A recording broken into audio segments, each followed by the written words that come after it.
She was auctioned off to a billionaire with a secret, but she might just break him and teach him what love is. The stage was a crude wooden platform, the kind used for livestock auctions, and Mara was the prize of the night. Her wrists ached from the iron cuffs that bound them together, though the chains were mostly for show. It wasn't as if she had anywhere to run. A thick crowd packed the underground auction house, men in expensive suits sipping whiskey as they watched her with idle interest, murmuring among themselves like they were assessing a fine racehorse. The air stank of wealth and arrogance. Mara's stomach churned. How had it come to this? The answer was simple. Blue Creek, Montana had needed money, and she had been the price. The town leaders had come to her with solemn faces, telling her it was the only way, that she could save everyone, that if she agreed to be sold to the highest bidder, the money could rebuild their crumbling town, bring medicine to the sick, and food to starving children. She hadn't agreed. She hadn't even been given a choice. The auctioneer, a greasy man with slicked back hair, banged his gavel against the podium, signaling the start of her sale. "Gentlemen," he announced, his voice carrying through the room, "what we have here is a truly rare offering. Strong, untouched, and raised in a town untouched by corruption. A woman of resilience, intelligence, and most importantly, loyalty." He grinned. "Shall we start the bidding at 10 million? Mara wanted to spit in his face. The first bid came immediately, a casual raise of a paddle from a man near the front. 10, 12, another countered. 15. The numbers climbed rapidly, each one hammering deeper into her chest. Was this all she was? A transaction? A body with a price tag? She clenched her jaw, refusing to let them see her break. 25 million, someone called out. A murmur swept through the crowd. Even among the elite, that was an absurd sum for one woman. The auctioneer's eyes gleamed with greed. "We have 25 million. Do I hear 30? Silence. Then a voice. Deep, steady, uninterested, yet absolute. 100 million. The room went still. Every head turned toward the back. Mara followed their gaze, her breath catching when she saw the man standing there. Tall, sharp, eyes like a winter storm, icy, unwavering, impossible to read.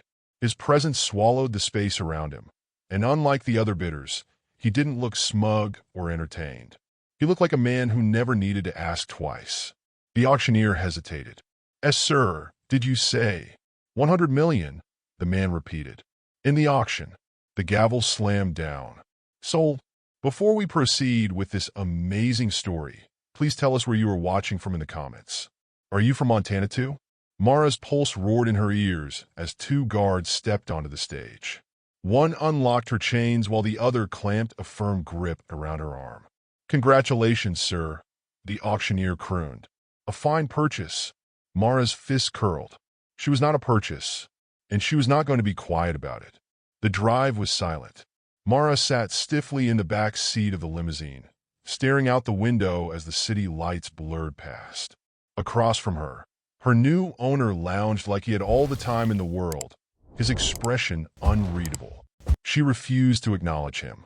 If she did, she might start screaming. $100 million. Her town was saved. People would eat. Homes would be repaired. But at what cost? Her hands trembled in her lap. She clenched them into fists. She wouldn't cry. She wouldn't give him the satisfaction of seeing her break.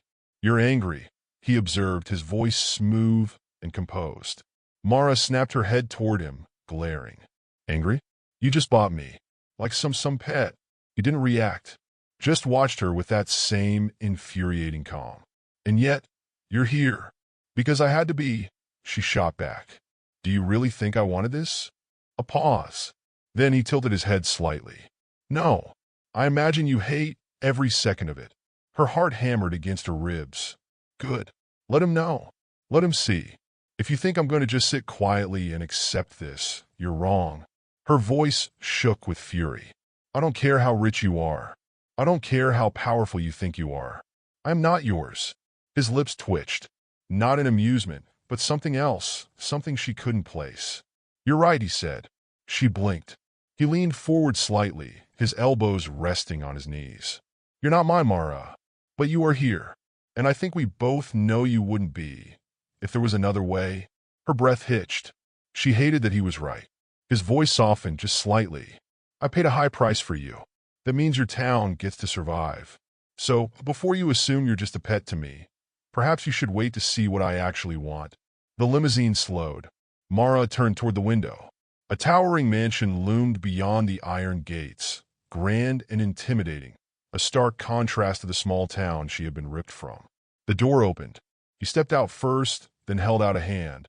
An expectation. She didn't take it.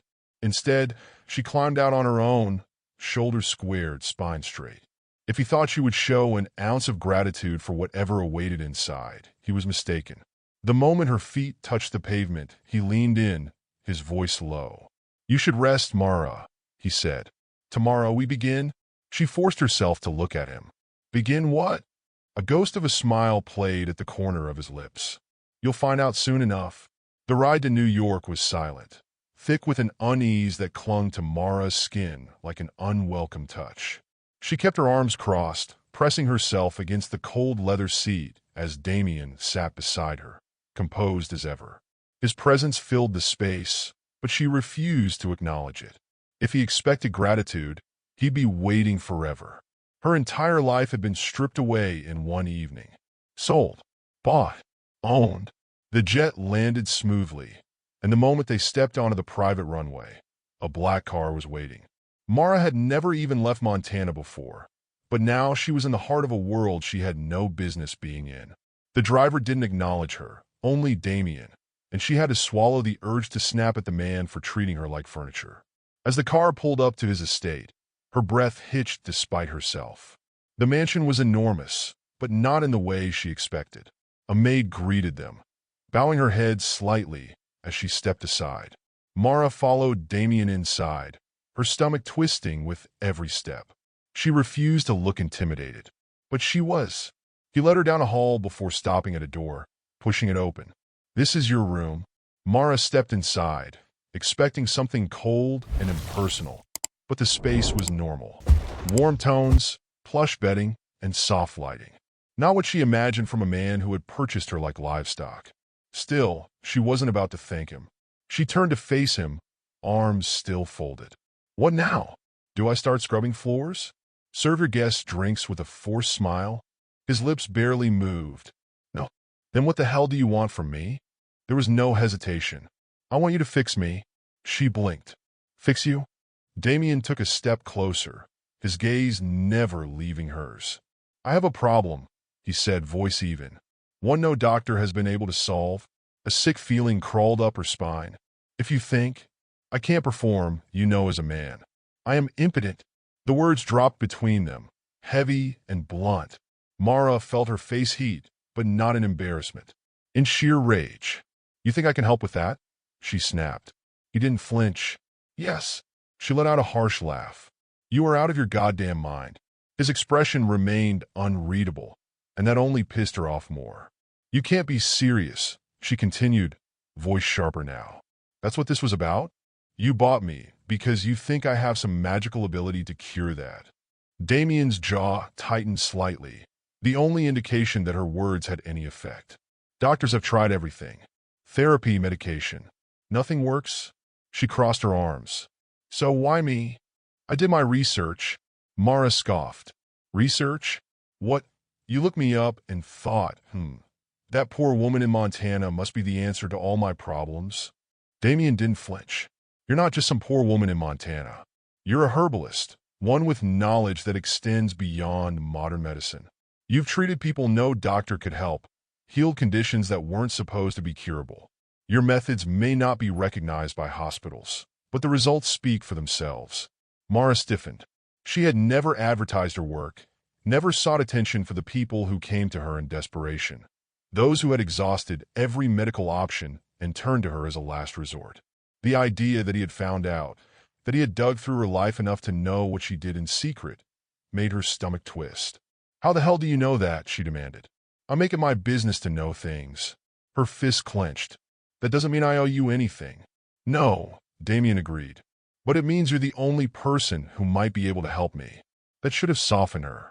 It didn't, because nothing about this situation felt like a man simply seeking help. This wasn't a request. It was an order wrapped in the illusion of choice. She should have been afraid. Any normal woman in her position would be. But the anger inside her burned away whatever fear should have been there. She threw up her hands. "And what happens if I say no? I won't keep you here against your will," he said, "but I will remind you that the money your town received depends on you staying." Her stomach dropped. "You're a bastard," she said through clenched teeth. He didn't deny it. Mara wanted to claw at something, to scream, to run. But where the hell would she go? She had nothing. No home to return to. No way to even survive in this city if she walked out the door right now. She squeezed her hands into fists, nails biting into her palms. He turned away before she could respond. "You should rest. We'll talk tomorrow." And just like that, he left. Mara stood there, fists still clenched, heart pounding so hard it made her ears ring. This couldn't be happening. She had no idea how long she stood there before she finally forced herself to move. She needed a plan. Anything to give her some sense of control. Because right now, she had none. The next morning, Mara was already awake when the maid knocked. She didn't bother answering. A few minutes later, the door opened and Damien stepped in. She shot him a glare. "Ever heard of knocking? This is my house." Her teeth clenched. She hated that he was right. Damien walked past her, moving toward the small sitting area. He gestured for her to join him, and after a moment of resistance, she did. "I assume you've had time to think," he said. "Oh, I've thought a lot," she said flatly. "And my answer is still no." Damien didn't react. "Then what do you plan to do?" She frowned. "Excuse me? You refuse to leave, refuse to help. That leaves you with one option, existing." Mara stiffened. "You can spend the next year locked away in this room, stewing in your resentment." Or he leaned forward slightly, elbows resting on his knees. "You can negotiate." Her pulse ticked up. "I don't negotiate with men who buy women." "I don't buy women," he said, voice cold. "I bought a solution." Disgust curled in her stomach. "And if the solution refuses?" His lips pressed together for a fraction of a second. "Then I adapt." She hated the way he talked. She should have told him to go to hell. Should have stormed out of the room, locked herself away, and refused to entertain another second of this insanity. But she didn't. Because as much as she loathed him, as much as she wanted to burn this entire mansion to the ground, she did want something. Her town's survival. Her own freedom. And if she was smart, she could get both. Mara took a slow breath. "Fine," she said. "I'll help you." Damien's posture didn't change, but something in his eyes sharpened. "On one condition." She leaned forward. "You have to change." Damien actually looked surprised. Mara crossed her arms. "You're cold. Ruthless. You treat people like they're beneath you. If you want my help, then you're going to have to prove you deserve it." Silence stretched between them. Then, interesting, Mara narrowed her eyes. "That's not an answer." A slow smirk tugged at the edge of his mouth. "Then let's call it a challenge." And just like that, the game began. Mara watched Damien closely over the next few days, waiting for him to slip up. He thought this was a game, fine. She would play along, but only on her terms. If he wanted her help, he had to earn it. And that meant proving he was more than just a ruthless billionaire who threw money at problems and expected them to disappear. She made that clear on the first morning when he barely acknowledged the staff in his estate. "You're a grown man who doesn't know how to say thank you," she said as one of the housekeepers cleared his breakfast plate. Damien looked up from his phone, uninterested. "I pay them well." Mara scoffed. "And that's supposed to be enough?" "That's more than enough." She held his gaze. "No, it's not." Something flickered across his face, but he didn't argue. Instead, he turned his attention back to his phone, acting as if the conversation was already over. But Mara didn't drop things that easily. The next morning, when the same housekeeper brought Damien his coffee, Mara leaned back in her chair and said casually, "Thank you, Maria. I really appreciate it." Maria smiled warmly. "Of course, Miss Mara." Mara didn't miss the way Damien's eyes lifted from his phone for a fraction of a second. That afternoon, when the staff set up lunch in the garden, he gave a curt nod to the butler. No words, but an acknowledgement nonetheless. It wasn't much, but it was something. The first real crack in his armor came a week later. Mara had been in the greenhouse, sorting through a shipment of herbs that had arrived for her. When she came back inside, she overheard voices from his office. Damien's low, controlled tone, and another man's sharp, accusing one. Haven't spoken to me in 3 years, and now you suddenly care? A pause. Then Damien's measured response. I've always cared. The man, his voice held a bitter edge, let out a short laugh. Sure.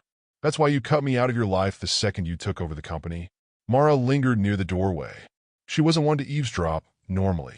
But something about Damien's silence made her hesitate.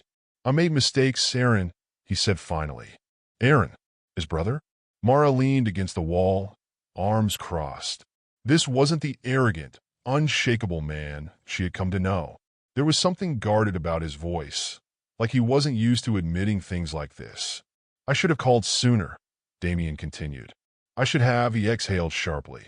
You're right to be angry. Aaron didn't answer right away. And then, softer this time, yeah, I am. More silence. Mara slipped away before they noticed her. That night at dinner, Damien was quieter than usual. You look like a man who just swallowed something bitter, she said, cutting into her steak. Damien's eyes lifted to hers. You always this charming? Mara smirked. Only with people who deserve it. He didn't answer, but there was something different in the way he looked at her. The first time she saw genuine kindness from him, it caught her off guard. She had been working late in the greenhouse, grinding dried herbs into powder for a mixture she was testing. She hadn't realized how much time had passed until her stomach twisted with hunger. When she returned to the house, she found a plate waiting for her at the kitchen counter. Still warm. She blinked. Damien sat at the other end of the kitchen, a whiskey glass in his hand. He didn't look up from whatever file he was reading. You left food for me? She asked, skeptical. He finally glanced up. I had the staff make something. Why? You're unbearable when you're hungry. Mara rolled her eyes but took the plate anyway, sitting across from him as she picked up her fork.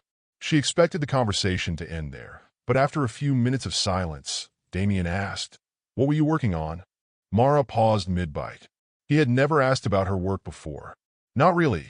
She studied him for a moment, then answered, a remedy for nerve damage. A woman wrote to me about her son. Doctors told her he'd never regain feeling in his right leg. Damien set his glass down. And you think you can fix it? She shrugged. Maybe, if I can get the balance right. That was all he said, but she could tell he was thinking. He was listening. His first real test came when she made him walk through the city without the comfort of his money. If you think you can just fake your way through this, you're wrong, Mara told him as they stepped out of his car and onto the crowded sidewalk. You're going to spend the next 3 hours in the real world. No black cards. No private drivers. No security guards waiting at every corner. Damien glanced at her, amused. And what exactly am I supposed to do? Exist, she said. Like a normal person. He didn't argue, which surprised her. For the first hour, he was stiff, uncomfortable. He kept glancing around, as if expecting someone to recognize him, to call out his name. But no one did. No one cared. Mara took him into a local cafe, one that had a handwritten menu and a barista who actually knew her customers.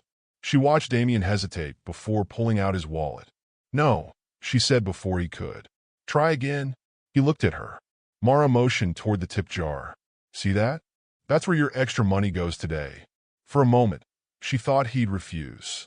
Then, without a word, he slipped the bill inside and let the barista ring up his order like any other customer. They sat by the window. Mara watched him as he sipped his coffee, eyes moving over the people outside. The college students rushing past, the mother with her 2 kids, the old man feeding pigeons near a bench. Something about him looked different. What? Damien asked, catching her stare. Mara took a slow sip of her drink. I think this might be the first time you've ever just existed. He didn't deny it. The next day, she overheard Maria, the housekeeper, whispering to another staff member. Did you hear? Mr. Steele donated to the hospital downtown. Paid off 5 patients' medical bills. Mara stopped in the hallway. He hadn't said a word about it. She wouldn't have even known if she hadn't overheard them. It would have been easy to dismiss it as a calculated move, something done for PR. But there had been no headlines, no public statements. Just quiet action. When she saw Damien later, she didn't mention it. She didn't need to. That night, He stood outside the greenhouse while she packed away her supplies. Mara glanced up. "Something you need?" Damien watched her for a moment, then said, "Do you actually believe this?" She raised an eyebrow. "Believe what? That people can change?" Mara closed the wooden box in front of her. "I think people can change," she said, "but I also think most don't." His jaw tensed. Before she could stop herself, she added, "But you're not most people, are you?" Damien didn't answer right away. Then, quieter than usual, he said, "I don't know." He sounded uncertain. It was the closest thing to vulnerability she had ever seen from him. Mara could have torn him apart for it. She didn't. Instead, she met his eyes and said, "I guess we'll find out." And as she walked past him, she felt something shift. She wasn't sure who was changing who. Mara worked in silence, grinding herbs into a fine powder as Damien watched from across the room. The rhythmic motion of her hands was precise, methodical, like she had done this 1,000 times before. She had. He didn't understand how someone could dedicate their life to something like this, mixing plants, brewing tinctures, believing they could heal what modern medicine often deemed untreatable. And yet, here she was, and here he was, waiting for something he wasn't sure he deserved. "You're staring," Mara said without looking up. Damien leaned against the counter. "Maybe I'm just fascinated." She snorted. "I doubt that." His lips twitched. "You don't think I'm capable of curiosity?" Mara finally lifted her eyes. "I think you're capable of getting what you want." The word should have felt like a victory because she was right. He had sought her out, manipulated the situation, pulled every string necessary to bring her here. And now, she was finally doing what he had wanted all along. So why didn't it feel like winning? She turned back to her work, reaching for a vial of oil. The subtle scent of crushed leaves and something floral filled the air as she added a few drops to the mixture. "What exactly are you making?" Damien asked. Mara didn't answer immediately. She picked up a wooden spoon and stirred the ingredients together before setting it aside. "A tincture," she said finally. "Something to help with your—" She hesitated, searching for the right word. "Condition?" Damien almost smiled. She was careful not to say curse in front of him. "And what does it do?" Mara wiped her hands on a cloth, her expression unreadable. "It should help slow the progression, maybe even reverse some of the effects." He exhaled slowly. This was what he had wanted. But now, sitting in the same room with her, watching the way she handled each ingredient with care, he felt something he hadn't expected. Guilt. He drank the first dose that night. Mara watched closely as he brought the vial to his lips, her sharp eyes scanning his every move. It was bitter, earthy, and left a strange warmth in his throat as he swallowed. Nothing happened. No sudden transformation. No jolt of power surging through his veins. No immediate relief. She had warned him it wouldn't be instant.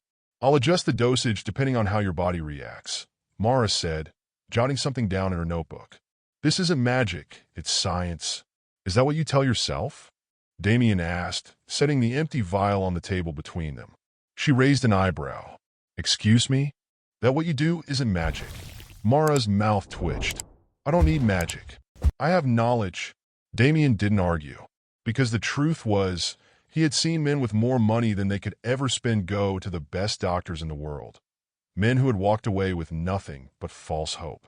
But Mara had something they didn't, and he had started to believe in it. Days passed. Mara still challenged him, still refused to let him fall into old habits, but there was a new ease between them. He caught her watching him sometimes, as if trying to figure him out. And then one night, he caught himself doing the same. They sat across from each other at dinner, Mara picking at her plate absent-mindedly while Damien listened to her talk about an herbal remedy she had been perfecting for years. He didn't realize how closely he was listening until she stopped mid-sentence and tilted her head at him. "What?" she asked. Damien blinked. "What?" Mara smirked. "You actually look interested." He leaned back in his chair, swirling the wine in his glass. "Maybe I am." Mara's smile faded slightly. "Why?" The question threw him off guard. Why? Because she fascinated him. Because she made him think. Because he couldn't remember the last time he had cared about something that wasn't directly tied to his own success. Instead of saying any of that, he just shrugged. "I like learning from people who are passionate about what they do." Mara studied him for a long moment before turning back to her food. But he could tell something about his answer surprised her. He wanted to surprise her. The second dose was stronger. Mara had adjusted the formula, testing the limits of what his body could handle. Damien felt the change this time. His limbs felt lighter, the constant ache that had settled deep in his bones for years dulling into something almost manageable. Mara observed him carefully, waiting to see how long it would last. "It's working," Damien said, flexing his fingers. She nodded but didn't look satisfied. "It's temporary." He smirked. "All things are." Mara rolled her eyes. "This isn't a joke." "No, it's not," Damien said, meeting her gaze. "And I trust you to make it last." She looked at him for a long time. Why? That word again. Because he did trust her. And that was more terrifying than anything else. It happened unexpectedly. They were in the greenhouse late one evening, Mara rearranging her shells while Damien sat nearby, watching. He hadn't intended to stay, but she had asked if he wanted to see how she stored her herbs, and he found himself saying yes without thinking. She moved easily through the space, sleeves rolled up, smudges of dried leaves on her fingers. She was so at home in her world, so steady and sure of herself. And he, Damien, his attention snapped back to her. Mara was watching him again, her head tilted slightly in question. He felt out of place, not because he didn't belong here, but because he wanted to. He cleared his throat. "What?" Mara didn't answer right away. And then, quietly, she said, "You're different." The words hit him harder than he expected, because they were true. He had spent years building himself into someone who couldn't be touched, someone who couldn't lose. But now, sitting here, watching her, he wasn't sure what he had lost and what he had gained. That night, as he lay awake in his bed, the thought struck him with startling clarity. He didn't want to trick her anymore. He wanted to deserve her. But if she ever found out why he had really brought her here, would she still look at him the same way? The next day, Damien sat in his office, staring at the email that had arrived an hour ago. The words blurred together, but their meaning was clear. "I know what you've been hiding. Let's talk before the rest of the world finds out." No name, no signature, just a meeting location and time. He closed his laptop, exhaling slowly. He had been waiting for this moment. No secret stayed buried forever, no matter how much money or power a man had. And now, someone had finally dug deep enough to find his. A few weeks ago, he would have handled this without hesitation. A quiet deal, a signed NDA, a veiled threat if necessary. He had built his empire on control, and no one had ever taken it from him. But now, his thoughts drifted to Mara. The way she looked at him now, the way she believed in him, even when she challenged him. Would she still believe in him if she knew everything? That he was pretending to be better? A knock at the door pulled him from his thoughts. Mara stepped inside. Hair pulled up, sleeves rolled to her elbows, hands dusted with dried herbs. "You're distracted," she said, studying him. Damien leaned back in his chair. "I have a meeting." She arched a brow. "You have meetings all the time?" "This one's different." Mara didn't press him, but he saw the curiosity in her expression. For a moment, he considered telling her everything. Then he pushed the thought away. It wasn't just a secret anymore. If someone was coming for him, they were coming for everything and everyone connected to him. And that included her. He wouldn't let that happen.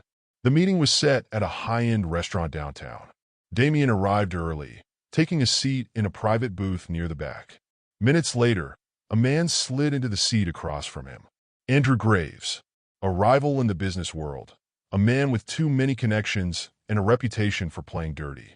He had been circling Damien's company for years, waiting for the right moment to strike. Damien's jaw clenched. "Get to the point?" Andrew smirked, leaning forward. "Always so impatient. I'd think you'd want to savor the last few moments before your empire collapses." Damien didn't react. "You have something to say. Say it." Andrew placed a folder on the table and slid it toward him. Inside were pages of documents, photos, transactions, evidence. Proof of what Damien had been hiding. "Impressive," Damien said flatly. "And?" Andrew tilted his head. "And you have a choice. Pay me what I ask, or I take this to the press." The world will know exactly why you needed a herbalist in your home. Damien's fingers tightened around the folder. His instinct was to destroy Andrew right then and there. But brute force wouldn't work this time, because money and power weren't the only things at stake. Mara was. He didn't care about the empire anymore. He cared about her. When he returned home, Mara was in the greenhouse. She didn't look up as he entered, carefully measuring out ingredients for another batch of the tincture. "You're late," she said. Damien exhaled. Something came up. Mara placed a vial on the table, then turned to him. "You going to tell me what it was?" He should have lied. Should have given her some half-truth, a distraction, anything to keep her in the dark. But instead, he said, "Someone found out about the treatment." Mara's expression tightened. "How much do they know?" she asked. "Enough." She was quiet for a long moment. Then, "Are you scared?" The question took him by surprise. He had been asked many things in his life. Challenged, threatened, feared, but never that. Damien met her eyes. "I don't get scared." Mara let out a soft breath, almost like a laugh. "That's a lie." He didn't argue, because when he looked at her, when he imagined losing what they had built in these last few weeks, he was scared. Not of Andrew, not of losing his company, but of losing her. "I don't want you involved," Damien said finally. Mara crossed her arms. "Too late for that. This isn't your fight." She took a step closer. "Then tell me why I'm here, Damien. Because if this isn't my fight, then why did you bring me into it?" His throat tightened. For weeks, he had been trying to figure out the answer to that question. At first, it had been simple. She was a means to an end, a tool to fix what no one else could. But now, "You should hate me," he said, voice lower now. "I lied to you. I manipulated you into coming here." Mara's expression softened just slightly. "And yet, you're telling me the truth now." His chest ached at that, because she was the one person in this world who made him want to be a better man, and he didn't know if he could ever deserve that. Andrew made his next move the following evening. A leak to the media. Just a whisper. A hint of scandal. Damien's company's stock wavered. Reporters started circling, and the pressure to make a statement grew. It would have been easy to pay Andrew off, to throw money at the problem and watch it disappear. But Mara had spent weeks forcing him to face things he had ignored for years. And now, he couldn't ignore this. So instead of silence, he spoke. At a meeting the next morning, Damien stood before the cameras, his face impassive, his voice steady. "Yes, I sought out alternative treatment for my condition," he said, "because the best doctors in the world failed to find a solution. And I refuse to apologize for doing whatever it takes to survive." Murmurs spread through the crowd. He didn't stop. "What I won't tolerate is extortion. My private health is not for sale." Andrew hadn't expected that. By owning the truth, Damien had taken away the weapon. But what mattered more was what came after. Because when Damien returned home that night, exhausted from the fight, Mara was waiting. She looked at him like a man who had changed. "You fought for yourself," she said softly. Damien held her gaze. "No," he murmured. "I fought for you." Mara wasn't sure who moved first. Maybe it was him. Maybe it was her. But in the silence that stretched between them, something gave way. Damien's words still echoed in her mind. "I fought for you." The man who had once been ruthless, untouchable, had stood in front of the entire world and shown his weakness, his humanity. For her, she had spent weeks trying to push him, trying to break past the armor he wore like a second skin. Now, she wasn't sure what to do with the man standing in front of her. Raw, open, unafraid to feel. Mara's throat tightened, but she refused to look away. And then, she reached for him. It was instinct, a simple movement, nothing more than a brush of her fingers against his jaw. But the moment she touched him, Damien exhaled like he'd been holding his breath all this time. Then his hand was at the back of her neck, pulling her in. The first press of his lips was hesitant, as if waiting for her to change her mind. She didn't. The second was stronger. By the third, she wasn't thinking anymore. Mara pressed against him, fingers curling into his shirt, and Damien lifted her without hesitation. She felt herself being carried, guided, until her back hit the mattress and his body covered hers.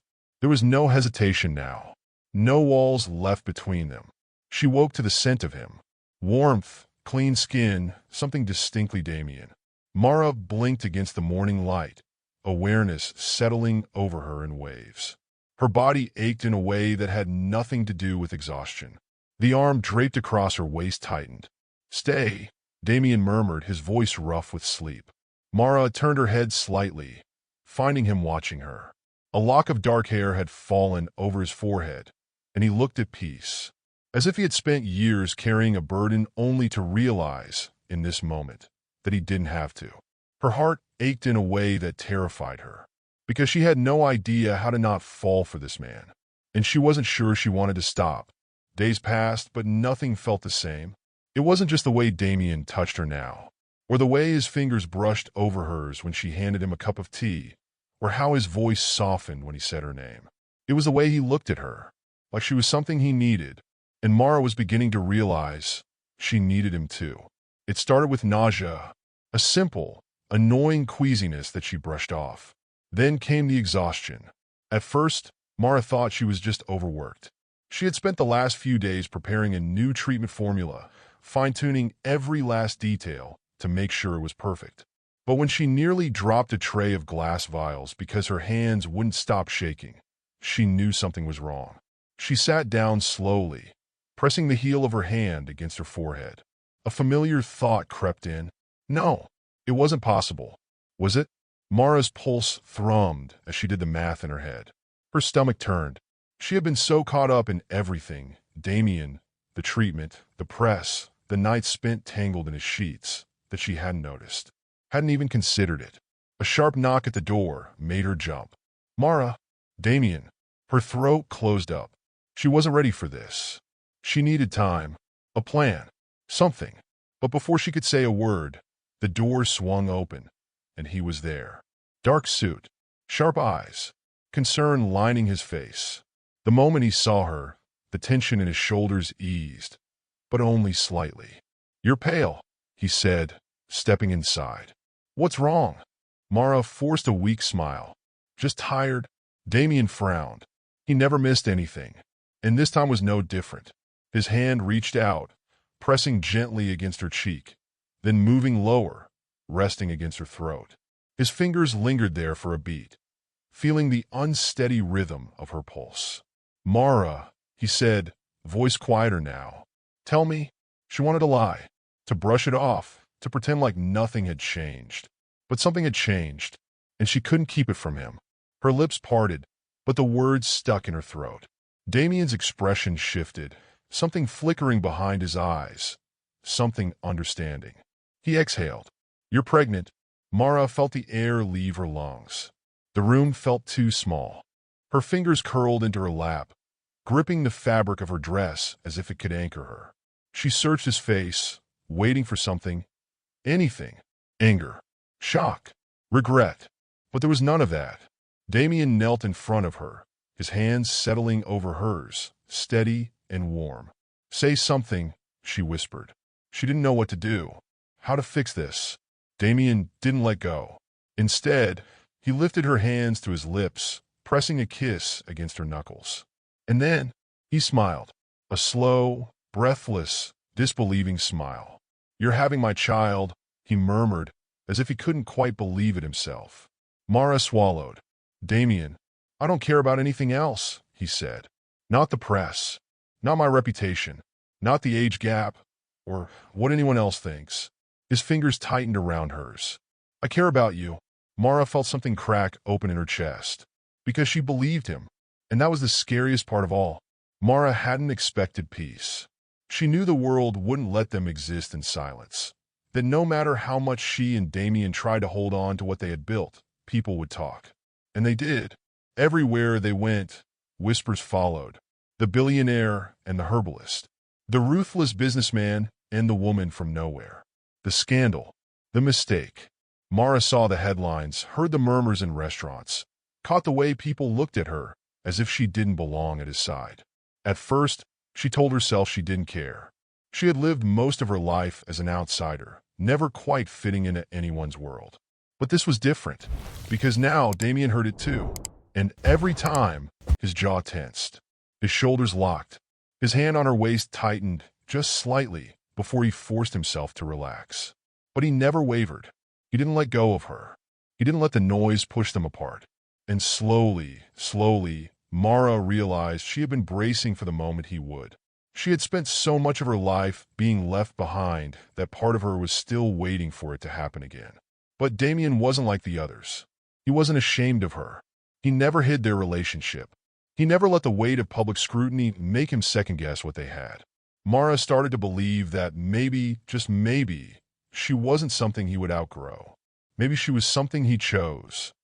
The proposal wasn't grand. It wasn't the kind of thing tabloids would have expected from a man like Damien Devereaux. There was no extravagant event, no press coverage, no extravagant gesture meant to prove a point. It was just them. Mara sat at the edge of the bed, absently pressing her palm against the growing curve of her stomach, lost in thought. She hadn't even heard Damien come in until she felt the mattress shift beside her. She turned her head slightly, meeting his gaze. His expression was unreadable, but there was something different about it, something softer, like he was holding something fragile in his hands. Then, before she could speak, he reached into his pocket and pulled out a ring. Mara's breath caught. It wasn't what she expected. It wasn't a massive diamond, wasn't the kind of thing people would associate with a billionaire's fiancé. It was simple, a delicate band, a single stone, small, elegant, understated. It was the kind of ring a man gave a woman he knew. Damien exhaled slowly, his voice quieter than usual. "I'm not asking because of the baby." Mara swallowed. "I'm not asking because of the press, or because it's what people expect." His fingers brushed over hers, a silent question, waiting for her to choose to take his hand. "I'm asking because I love you," he said, "and I don't want to spend another second of my life pretending I could ever live without you." Mara's chest ached. She should have been able to say yes without hesitation. She loved him. She knew she did. But the moment stretched, and doubt crept in, not in him, in herself, in whether she was strong enough to handle everything that came with being his. Damien didn't move, didn't rush her, didn't try to convince her with more words, because he knew her, and he knew that words would never mean as much to her as actions. So instead, he set the ring on the nightstand. Then he reached for her, gently pressing his palm against the side of her face. "Take your time," he murmured. "I'll be here." Mara closed her eyes, and just like that, she knew her answer. The wedding was intimate, small, private.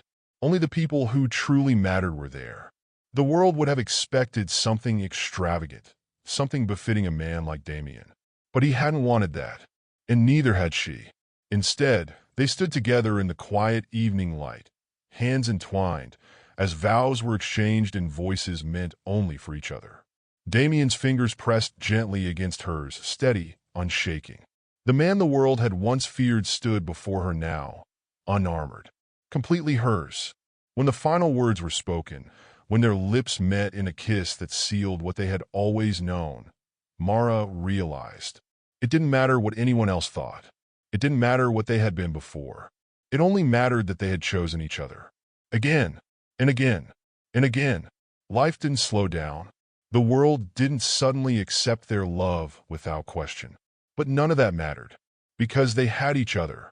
And when Mara sat by the window months later, one hand resting over her stomach, Damien came up behind her and placed his palm over hers. The movement was quiet, unassuming, but in that moment she knew. She had never been safer than she was right now. And when she turned to look at the man who had once been a stranger, she saw her future. Their future. She wasn't afraid anymore. Rate this story in the comments below. If this story gave you a fresh perspective, drop your thoughts in the comments. I'd love to hear from you. Don't forget to smash that like button and hit subscribe so you never miss out on more stories that challenge the way we see the world. Let's keep sharing, learning, and growing together. Thanks for watching, and I'll catch you in the next video.